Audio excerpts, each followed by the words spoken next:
international relations and the ongoing impact on the price at the pump, a poll about the Veterans Affairs performance, America's talking, and protecting masks. This is the Center Square Daily for Friday, May 1st, 2026. I'm your host, Greg Bishop. President Donald Trump on Thursday said he's considering removing U.S. military troops from Italy and Spain due to the country's lack of assistance during the Iran military conflict. On Wednesday, Trump suggested reducing the number of U.S. forces in Germany over issues with NATO and the conflict in Iran. In the Oval Office Thursday, Trump told the Center Square's Sarah Roderick Fitch that he was probably considering removing U.S. military troops abroad. You talked about possibly pulling out some troops out of Germany. Would you be considering the same thing for Spain and Italy? I mean, they haven't been exactly on board. Yeah, probably. Yeah, I probably will. Why should I? Look, why shouldn't I? Italy has not been of any help to us. And Spain has been horrible. Absolutely horrible. The Center Square Princess reporter Andrew Rice reports the U.S. has more than 68,000 active duty military assigned permanently to military bases in Europe, according to the U.S. Defense Manpower Data Center. About 36,400 are based in Germany. Now, the president also further criticized German Chancellor. Trump reiterated his goal in Iran was to prevent the country from obtaining a nuclear weapon. That insistence has drawn that conflict on in Iran for 2 full months. Many economists point to that as a major factor for gas prices being among the highest they've ever been. California Thursday officially exceeded an average price of the gallon of gas at $6 for the first time since the start of the U.S.-Israel conflict with Iran. The Center Square contributor Liam Hibbert reports the new high came just 1 week after a short-lived drop in the cost per gallon. At the same time, Nevada saw the average price hit $5.13. That's up 17 cents from 1 week ago. Colorado rose to $4.25, up 29 cents in 1 week. And Arizona was at $4.67, up 6 cents from April 23rd. Drivers throughout the Southwest are seeing some of the nation's highest prices amid the conflict in Iran, which began February 28th. The average U.S. gas price has gone up nearly $1.50 since the start of 2026. Nationwide, AAA reports regular gallon of gas at $4.39. Yesterday, it was at $4.30. Last year, at $3.18. Diesel, $5.57 per gallon. That's up from yesterday and up nearly a full $2 from the year before. And while less visible to consumers, the biggest impact is the rise of all the diesel costs. And that's going to impact travel. That's going to impact getting goods from one place to the other and could down the line impact the cost of inflation. Now, Trump, he was asked about high gas prices yesterday in the Oval Office. The average price of a gallon of gas is now $4.30 in this country. And you know what? And we're not going to have a nuclear weapon in the hands of Iran. The gas will go down. As soon as the war's over, it'll drop like a rock. There's so much of it. It's all over the place, sitting all over the oceans of the world. And it'll go down. But what won't happen is if Iran had a nuclear weapon and used it, then the whole world is a different place. What about You're not going to have to pay a little bit more for gasoline. The oil will go down rapidly as soon as the war is over. Now, there's still some distance to be covered before the national average reaches the all-time high of $5.02 per gallon, set in the summer of 2022. But 4 months ago, the average price was just $2.82 a gallon. And with summer nearly here and Memorial Day on May 25th, a lot of Americans are still expected to take road trips and flights despite the higher fuel prices, according to AAA. Along with checking that your car is fully serviced and running smoothly, AAA says driving speed can have a major impact on fuel efficiency. Well, the needle is moving when it comes to Veterans Affairs, but recent polling shows there's still a lot of work to be done. Joining us to discuss that story is the Center Square's Brett Rowland. Brett, thanks for taking time with us and walk us through how this story came together and what prompted you to circle back to the mission roll call survey from May 2025. Mission Roll Call is this great organization, Greg, and they do great polling, they do great work with veterans all around. But I reached out because after last year's concern about cuts, there was basically panic in the community that relies on the VA for care. They were very concerned about a potential plan to move to 2019 staffing levels, which would have been a fairly significant cut. That they weren't looking at cutting physicians or other front-facing personnel like doctors, but there were cuts, and those scared a lot of folks.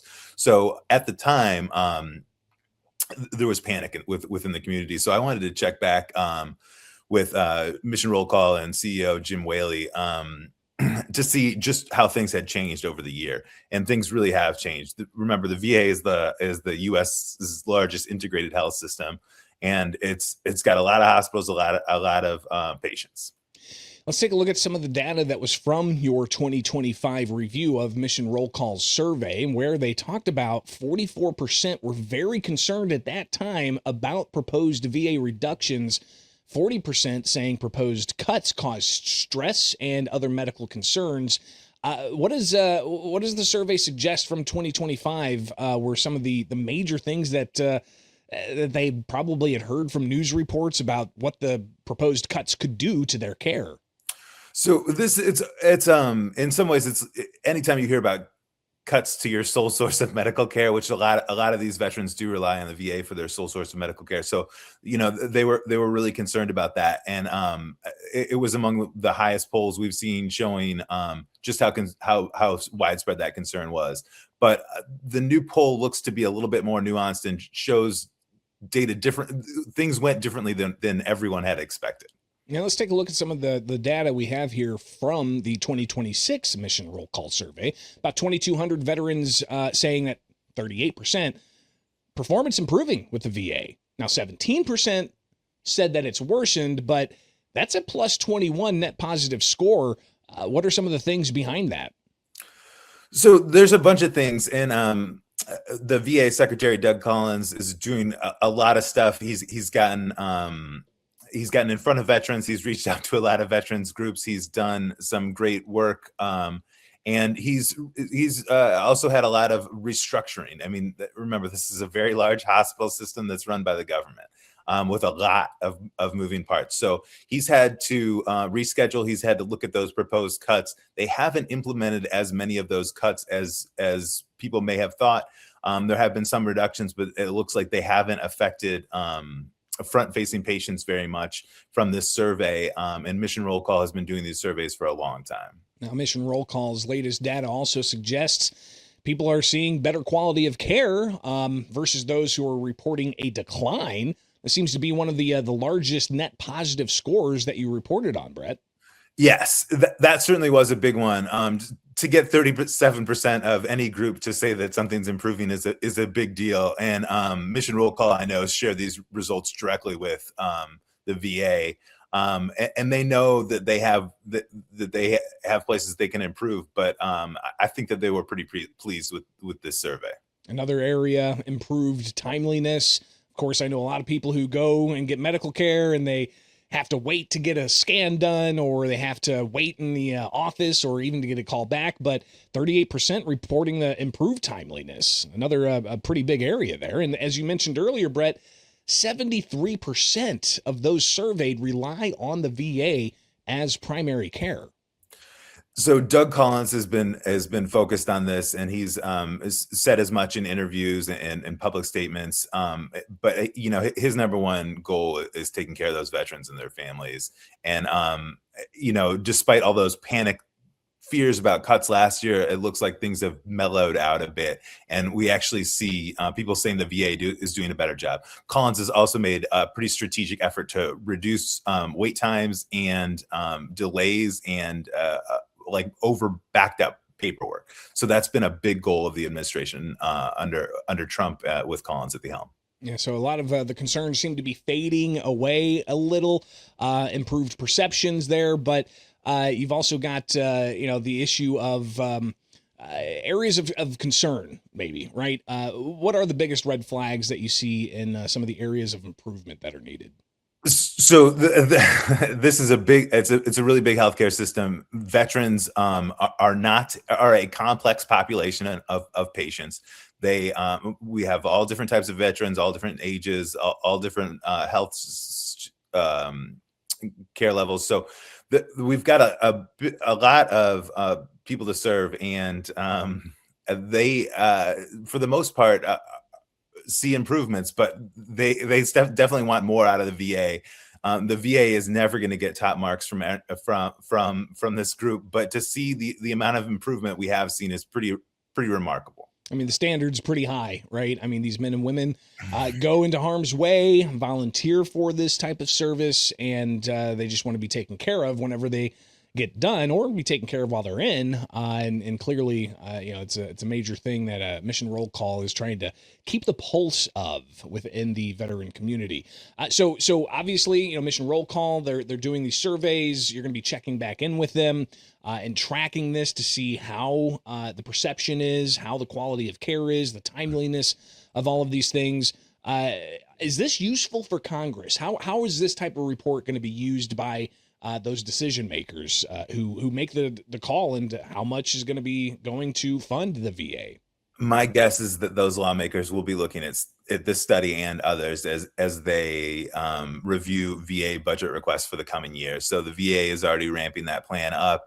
We'll have more reporting on that next week, and we'll be checking in with Mission Roll Call regularly because of the great survey work they do.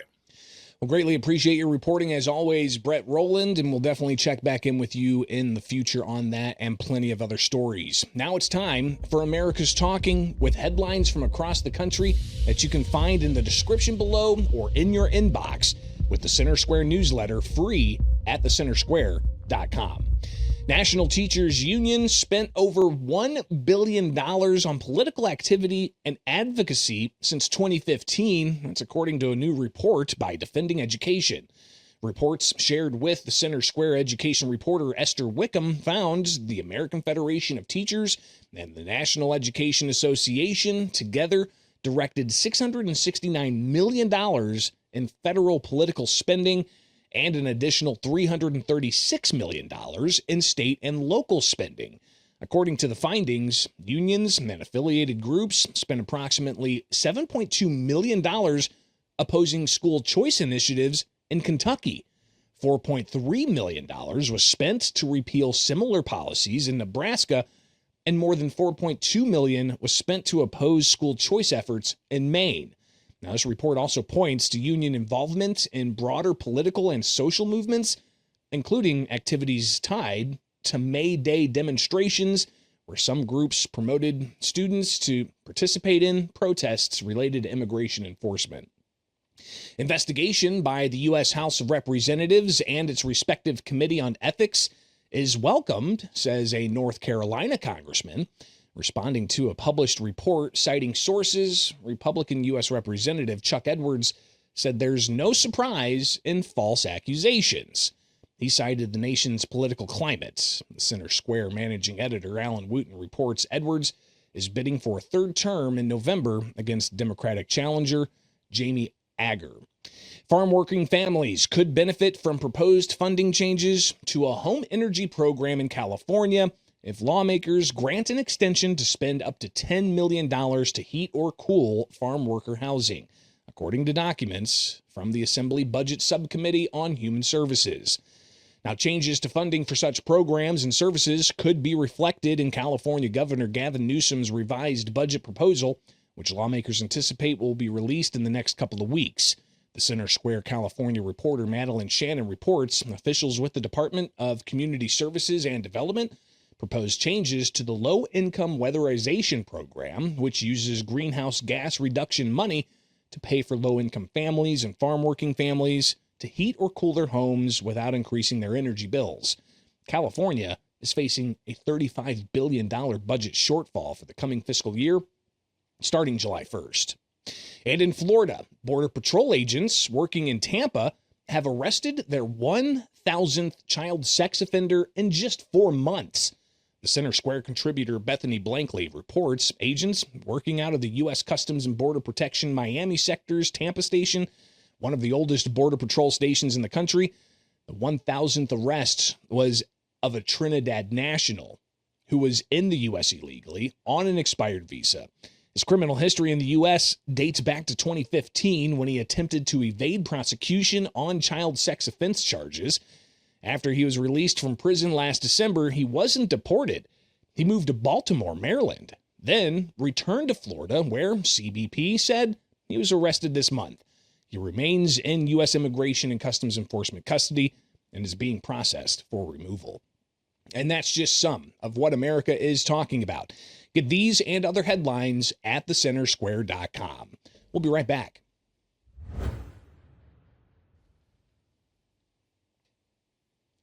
Welcome back to the Center Square Daily. I'm your host, Greg Bishop. Now let's get Illinois into focus. Illinois Governor J.B. Pritzker's Illinois Accountability Commission releasing its report on alleged abuses by federal immigration law enforcement officers in Chicago and beyond, but it remains unclear if the report will lead to any prosecutions. The Center Square Illinois reporter Jim Talamonte reports the governor created the commission last October and directed it to document the conduct of federal officers during Operation Midway Blitz, examine the impact, the conduct, and consider policy recommendations. The governor creating that commission last October, directing it to document the conduct of federal officials and examine that impact and produce a report. And that report, Commission Chair Ruben Castillo says it's 204 pages, releasing that and showing a pattern of what they say is illegal and violent conduct by federal officers during Operation Midway Blitz. Now, Castillo said the report would be referred to the Cook County State's Attorney's Office. Cook County State's Attorney's Eileen O'Neill Burke provided the Center Square with a statement commending the bravery and witnesses who testified before the commission, but the office said under Illinois law, it can only bring charges after receiving a completed investigation from a law enforcement agency. Republican State Senator Chapin Rose, separately, holding a news conference in Springfield Thursday with Joe Abraham, whose daughter Katie died in a crash with a drunk driver who was in the country illegally. Rose said the system that Governor J.B. Pritzker's created has made us less safe. He's filed Senate Bill 4196 in the Illinois Senate to reopen the lines of communication between Illinois law enforcement agencies and their federal partners. Illinois law prohibits state and local law enforcement from cooperating with federal immigration officers. Meanwhile, after weeks of delay, the U.S. House Thursday approving the Senate's legislation reopening the Department of Homeland Security, the president signing that, ending the 76-day DHS shutdown. Now, all agencies except for Immigration and Customs Enforcement and U.S. Customs and Border Patrol will receive full annual funds. Now, Democrats across the country, they demanded reforms for ICE, including the removal of masks. But back in Illinois, masks became an issue this week with one particular bill. Democratic State Senator Graciela Guzman proposed a bill to prohibit employers from requiring employees to remove masks if those masks are being worn by the employees for medical purposes. It's not a mask mandate, does not require anyone to wear a mask or any protective equipment.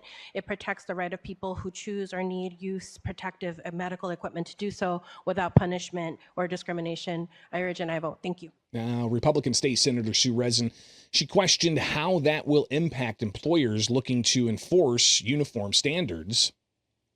What happens if an employer has an employee who wears a mask that has something written on the mask that they do not agree with? What happens? So if an employer has a policy against wearing certain insignias, logos, that policy remains in place.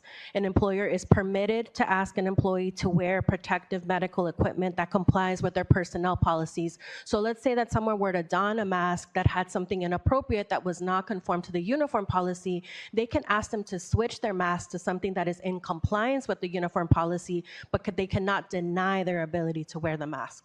Now, Rezin criticized the bill and said it could tie employers up with the Illinois Human Rights Commission, where Rezin said businesses rarely succeed. Republican State Senator Seth Lewis pointed to what some would see as a bit of hypocrisy in the Democrats' bill. I'm going to say words, I just need you to agree or disagree, that you as an elected official in your home district are no longer able to ask law enforcement or ICE agents to remove their mask if they are wearing it as a protective medical device. I think that's good, that we can no longer ask our law enforcement officials or ICE agents, as long as they're not wearing one of the two restrictions that are included in this bill, to remove their masks anymore. Or that all law enforcement has to say is, it's a protective medical device. So I think that's a good provision that you've helped clear up, so we stop asking our law enforcement officers and forcing them to do things that they may or may not want to do. Now, ultimately, Lewis urged his colleagues to vote against the bill ultimately passing and can now be taken up by the Illinois House. Both chambers return to the state capitol in Springfield Tuesday, and it's going to be a mad dash to the end of session deadline of May 31st, where bills, including the state budget, must be approved with simple majorities. Anything after that requires supermajority votes if the bill is meant to take effect immediately. So be sure to subscribe to the Center Square for the newsletter you can get into your inbox each and every weekday, only with thecentersquare.com. From my studios in Central Illinois, I'm Greg Bishop. You can join us back here Monday for more stories impacting you, the taxpayer, from all around the country, only with the Center Square Daily.